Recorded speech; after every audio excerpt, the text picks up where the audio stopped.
कुछ परेशानियां कुंभ राशि वालों को बहुत दिन से तंग किए फिर रही थी। आपने गौर किया या नहीं मुझे पता नहीं है, लेकिन मैं अभी 1 बाय 1 गिनाते जाता हूं और आप गौर करते जाइए। लेकिन परेशानियों को गिनने से अच्छा है कि अच्छाइयों को और खुशियों को गिनना आप शुरू कीजिए। मैं आपको 1 बाय 1 गिनाते जाऊंगा। तो नमस्कार मित्रों, मैं आचार्य देवेश कुमार ठाकुर आपको आपके अपने चैनल एस्ट्रोलॉजी स्टार्ट्स में फिर से एक बार स्वागत करता हूं। दोस्त, आज हम बात करने वाले हैं केतु का रौद्र रूप जो 29 मार्च 2026 से 5 दिसंबर 2026 तक कुंभ राशि वालों को खुली आंखों से दिखाई पड़ेगा। मेरी बात को आजमाना हो तो आजमा के देखिएगा, लेकिन चीजों को समझने से पहले ये समझ लीजिए कि केतु देव का बेसिक नेचर क्या है। आपके लिए आसानी हो जाएगी सारी बातों को समझने में, मेरे ऊपर डिपेंडेंसी कम हो जाएगी और फिर आप खुद से ये समझ पाएंगे कि मैं सही बोल रहा हूं गलत बोल रहा हूं। सबसे पहले केतु फकीर मानिए, जो डिटैचमेंट का लॉर्ड है, जिसको कुछ नहीं चाहिए। और किसको कुछ नहीं चाहिए? जिसके पास सब कुछ है उसी को कुछ नहीं चाहिए। जो गरीब है, भिखारी है, वो तो रोड पे बैठ के बोलता है बाबा दे दे। और जो समाज से भाग जाते हैं, नकली जोगी पंडित मुल्ला बन के घूमते रहते हैं और वापस से आपको बोलते हैं ये करवाना हो पैसे दे दो, ये करवाना हो पैसे दे दो। अल्टीमेटली क्या है? वो भी समाज से भटक के,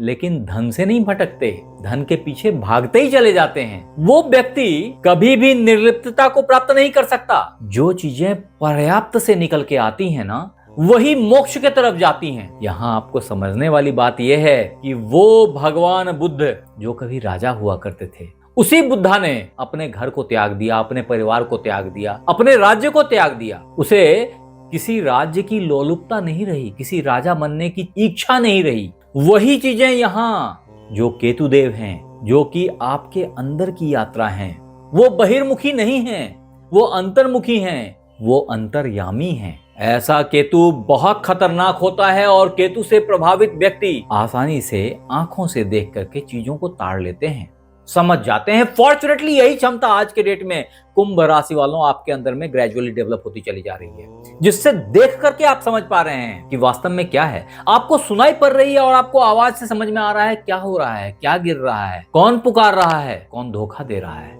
ये सब चीजें अभी आपके साथ हो रही हैं दोस्त। मैं उतनी क्लैरिटी के साथ बोल नहीं रहा हूं क्योंकि बोलना नहीं चाहता हूं, लेकिन आप समझ रहे हैं, ऐसी मेरी मान्यता है। तो यहां बैठे केतु देव जो आपके सप्तम भाव में हैं, जहां एक तरफ आपके व्यापार के टेक ऑफ के लिए रिस्पॉन्सिबल हैं, आपके बिजनेस में नई मोड़, नया एक्सपीरियंस डेवलप कर रहे हैं, फिर भी व्यापार की उठापटक आपको दिखाई पड़ रही है। आपके पार्टनर्स के साथ में जो अंडरस्टैंडिंग है वो भी आप देख रहे हैं, समझ रहे हैं। तत्पश्चात आपके स्पाउस के संग जो आपके व्यवहार हैं, आपके स्पाउस की जो रिस्पॉन्स है, ये सब कुछ अभी आप लगातार अनुभूति कर रहे हैं। आपके इंफॉर्मेशन के लिए बता दूं कि इन सारे चीजों में एक सापेक्ष परिवर्तन, एक बेहतरी आपको अभी अभी 29 मार्च 2026 से कुंभ राशि वालों प्राप्त होने वाला है। इसका प्रमुख कारण केतु का मघा नक्षत्र में संचरण है। अगर गौर से समझें तो ये 30 डिग्री का कोण है, जिसको क्रॉस करने के बाद केतु देव सिंह राशि से निकल के कर्क राशि में आ जाएंगे। क्योंकि वास्तव में राहु और केतु उल्टे चलते हैं, 5 के बाद 4, 4 के बाद 3 ऐसे भ्रमण करते हैं, जबकि इनके विपरीत बाकी के सारे ग्रह 5 के बाद 6, 6 के बाद 7 ऐसे गमन करते हैं। यहाँ मजे की बात यह है कि केतु की क्षमता अभी बहुत ज्यादा बढ़ जाने वाली है, कारण कि मघा नक्षत्र केतु के खुद का नक्षत्र है, जिसके 4 चरणों से इनका संचरण होगा। और सबसे पहले चतुर्थ चरण, फिर तृतीय चरण, फिर द्वितीय चरण, फिर प्रथम चरण। परंतु इसको समझने से पहले आपने ये समझना चाहिए कि जो ये सिंह राशि है ना, ये एक गर्म प्रकृति की राशि है, और जो केतु देव हैं ये भी गर्म प्रकृति के छाया ग्रह हैं। और ऐसे में आपका सप्तम भाव अभी गर्म हुआ पड़ा है, सप्तम भाव में गर्मी बराबर बनी हुई है। और क्या होता है कि कुछ जगहों पे जहां गर्मी अच्छी होती है, कुछ जगहों पे गर्मी बुरी होती है। अगर सर पे गर्मी चढ़ जाए तो बुखार हो जाता है, और अगर पांव में गर्मी आ जाए तो व्यक्ति एक्स्ट्रा एक्टिव हो जाता है। यही बातें हमारे घर परिवार में अगर गर्मी आ गई तो हमारा घर परिवार प्रॉब्लम से सफर कर सकता है। ये चीजें आपके सप्तम भाव में अभी घटित हो रही हैं। अच्छी बात यह है कि इस भाव का नेचर भी आपके लिए गर्म है। ऐसे में आपके पार्टनर्स ज्यादा एग्रेसिव हैं, ज्यादा प्रभावी बनने की कोशिश करते हैं। ये चीजें मघा नक्षत्र के निगेटिव एस्पेक्ट्स में फॉल करती हैं, जहां पे व्यक्ति स्टबॉर्न होता है, जिद्दी होता है और अपनी बातों को मनवाने की कोशिश हमेशा ही करता है, लोगों के ऊपर हावी होने की कोशिश करता है। यही नक्षत्र अगर बेहतर पोजीशन में हो आपके जन्म पत्रिका में, यानी कि आपके सप्तम भाव की स्थिति बेहतर हो आपके जन्म पत्रिका में, वहां शुभ ग्रह बैठे हो, तो ऐसी स्थिति में मघा नक्षत्र में बेहतरी देखी जा सकती है, जैसे अभी केतु के पदार्पण से देखी जाएगी। और वो क्या होगा? ऐसे में व्यक्ति बड़ा ही महत्वाकांक्षी, रीति रिवाजों में विश्वास रखने वाला, प्राचीन चीजों में विश्वास रखने वाला, आत्मविश्वासी, धन आनंद को प्राप्त करने वाला, परंपराओं का फॉलोअर्स, ये सारी अच्छाइयां उसके अंदर होती हैं और व्यक्ति को इन्हीं अच्छाइयों के चलते सिंहासन की प्राप्ति हो जाती है। ये वो वक्त है जब आपको व्यापार में बड़े सिंहासन की प्राप्ति हो रही है। ये बहुत खास है। वो मित्र बंधु जो शादी ब्याह का इंतजार कर रहे थे, इससे अच्छी अपॉर्चुनिटी मिल नहीं सकती है दोस्त। जो अपॉर्चुनिटी अभी आपको लगातार नॉक करेगी 8 महीने के लिए। हाँ, प्योर टाइम 8 महीना नहीं है। मैं अभी आपको इसके चरण की स्थिति बताऊंगा, स्टेप्स बताऊंगा, और फिर आपको लगेगा कि आपके साथ में क्या क्या हो रहा है इन 8 महीनों में, जिसमें अगर 29 मार्च 2026 से 31 मई 2026 तक केतुदेव मघा नक्षत्र में इधर से इधर बढ़ रहे हैं, परिणाम ये होगा कि ये चरण जो है ना, ये कर्क राशि के नवमांश में फॉल करती है, जो वास्तव में जल तत्व की राशि है, और केतु जो गर्म प्लैनेट है। ऐसे में जल में जब आप गर्मी को डालेंगे तो वाष्प उठना शुरू हो जाएगा और कोहरा छा जाएगा। ऐसी स्थिति आपके साथ ये 2 महीने बनी रहेगी। अतः मेरा कहना है, इस 2 महीने दिग्भ्रमित ना हो, अपनी सोच को, अपनी दृष्टि को और शार्पन करने की कोशिश करें, चश्मे के शीशे को और थोड़ा चमकाने। थोड़ा वक्त लगेगा, लेकिन चीजें बहुत साफ साफ दिखेंगी आपको आने वाले वक्त में, क्योंकि ये टाइम हो सकता है आपको इमोशनली थोड़ा सा और इम्बैलेंस कर दे। ये एक वक्त है जहां आपको अपने आप को संभाल के चलाने की जरूरत होगी, लेकिन ये छोटा सा पीरियड गुजरते टाइम नहीं लगेगा।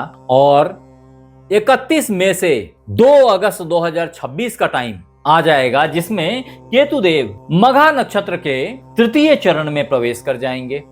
ये टाइम फ्रेम मिथुन राशि के नवमांश का होएगा। आपके जानकारी के लिए बता दूं कि मिथुन राशि आपकी पंचम राशि है, और ऐसे में आपके पंचमेश के एक्टिवेट होते ही जो अभी मैंने बताया था, शादी ब्याह, प्यार मोहब्बत, इसके लिए इससे उत्तम वक्त नहीं आएगा। उतना ही नहीं है, वो मित्र बंधु जो बहुत दिनों से किसी दोस्त का, किसी प्रेमी का इंतजार कर रहे थे, उनको इस तरीके व्यक्ति की इंटरेक्शन हो जाएगी। आपके घर में मांगलिक कार्य होने की संभावना है। ये वो खास वक्त है। तदोपरांत वो मित्र बंधु जो ऑलरेडी शादीशुदा थे और संतान के प्राप्ति का इंतजार कर रहे थे, उनके घर पुत्र संतान दस्तक दे रहे हैं। मजे की बात यह है कि इस कालखंड में व्यापारी मित्र बंधुओं का व्यापार चोटी पे पहुंच जाएगा, टेक ऑफ हो जाएगी। अगर आप अच्छे बिजनेस पार्टनर की तलाश कर रहे थे, बहुत अच्छा टाइम आ गया उसके लिए, बहुत बेहतर टाइम है ये। कम्युनिकेशन लाजवाब हो जाएगा। बस एक चीज से बचने की जरूरत है, जो कि केतु का नैसर्गिक गुण है। वो गुण है सेपरेशन, वो गुण है डिटैचमेंट, बिलगाव। ऐसा आपके साथ तब हो सकता है अगर आपकी जन्म पत्रिका में आपका सप्तम भाव पीड़ित हो अथवा केतु कहीं खराब जगह बैठा हो। मुझे नहीं पता आपकी जन्म पत्रिका में आपके सप्तम भाव में कौन से ग्रह बैठे हैं। अगर आपको याद हो तो यहां लिखिए कमेंट में। अगर मेरे पास में समय रहा तो शायद मैं कुछ जवाब दे पाऊं। आगे बढ़ते हैं। 2 अगस्त 2026 से 3 अक्टूबर 2026 का वक्त आ जाएगा जब केतुदेव यहां से निकल के अपने ही नक्षत्र मघा के 2य चरण में आ जाएंगे। ये चरण वृषभ राशि के नवमांश का चरण है, और ऐसे में आपके घूमने का योग जबरदस्त तरीके से बन रहा है। इतना ही नहीं है, संग ही आपने बड़ा घर, बड़ी गाड़ी सोच रखी थी, ले लीजिए। इससे बेहतर टाइम बहुत कम आता है। ये इतना बेहतर टाइम है। हालांकि ये वो टाइम भी है जब आपको केतुदेव ये बोल सकते हैं क्यों लेना है, पैसे बचा लो। सो पैसे बचाने का, पैसे बढ़ाने का एक अलग विजन आपको हो सकता है इस दरमियान मिल जाए, केतुदेव प्रदान कर दें। अन्यथा बड़ा घर, बड़ी गाड़ी अवश्यंभावी है कुंभ राशि वालों के लिए। तदोपरांत यहां बैठे केतुदेव ग्रेजुअली यहां से खिसक के मघा नक्षत्र के प्रथम चरण में प्रवेश कर जाएंगे, जो कि डेट होगा 3 अक्टूबर 2026 से 5 दिसंबर 2026 का। ये कालखंड मेष राशि के नवमांश में फॉल करता है। परिणाम कि मेष राशि खुद भी गर्म राशि है, अग्नि तत्व की राशि है। केतुदेव खुद गर्म हैं, अभी बैठे गर्म राशि में हैं। परिणाम आप में जबरदस्त तरीके से एग्रेशन और आपकी दिखने दिखाने वाली पराक्रम ये अवश्यंभावी है। आपको ये याद रखना चाहिए कि आपके ऊपर अभी शनि की 7.5 गुजर रही है। ऐसे में कई दफा आपके इंप्रेशन टार्निश हो जाते हैं, इसलिए गुस्सा पे कंट्रोल करेंगे, ये मेरी एडवाइस है आपसे। अच्छी बात यह है कि आपकी पराक्रम, आपकी क्षमता, आपकी इंटरव्यूज, आपके छोटे भाई बहन, आपके सबऑर्डिनेट से आपके रिलेशनशिप, ये सब प्राइम फोकस्ड होंगे। अतः थोड़ा सावधान रहने की जरूरत जरूर बनेगी, कारण कई दफा दिमाग में आएगा इनको छोड़ दो, उनको छोड़ दो, इससे क्या करना, इस रिलेशन में क्या रहना। अगर इस तरह की सिचुएशन भगवान न करे कभी लैंड हो जाए, तो आपके लिए एक रामबाण इलाज बता रहा हूं। सिर्फ ये करिए और देख लीजिए सिचुएशन कैसे परिवर्तित हो जाता है, जिसमें आपको याद रखना चाहिए वास्तव में 8 महीने का कालखंड है। इसमें 8 बार मघा से चंद्रमा संचरण करेंगे और 8 बार अमावस्या आएगा। इन दोनों ही तिथियों में अपने पितरों को याद करके उनके निमित्त भूखे गरीब ब्राह्मण को भोजन कराया तो आपके कष्ट त्वरित खत्म हो जाएंगे। आप इसको एक्सपीरियंस कर सकते हैं। लोग बोलते हैं ना दिखता नहीं है, होता नहीं है, करके देखिए, दिखेगा भी, होगा भी। इसका मुख्य कारण है कि जो मघा नक्षत्र है, इसके जो इष्टदेव हैं वो पितर हैं, वो पुण्यात्मा हैं। अगर आपने उनको तृप्त किया तो आपकी प्रॉब्लम्स अपने आप कट जाएगी, आपके पितृदोष का समन हो जाएगा। पितृदोष के समन के लिए भी ये लाजवाब टाइम है। अगर आपने टेस्ट करनी है तो करके देखिए। आपके लिए जो दूसरा लाजवाब उपाय है वो है एक अच्छे कैट्स आई लहसुनिया रत्न अपनी इस कानी अंगुली में धारण करना। अगर ऐसा करते हैं तो भी आप केतु के खराब प्रभावों से बाहर निकल जाएंगे। आप हमें जरूर बताएं कि ये वीडियो आपको कैसा लगा, और अगर अच्छा लगा तो इसे लाइक करें, सब्सक्राइब करें, शेयर करें, बेल बटन को दबाना बिल्कुल ना भूलें, ताकि मेरी हर नई वीडियो इंस्टेंटली आप तक पहुंच जाए। संग ही अगर ये वीडियो आप फेसबुक पे देख रहे हैं तो फॉलो कर लें। आप हमारे साथ बने रहे इसके लिए बहुत बहुत धन्यवाद। आपसे फिर मिलते हैं अगले एपिसोड में। तब तक अपना ख्याल रखें। राधे राधे।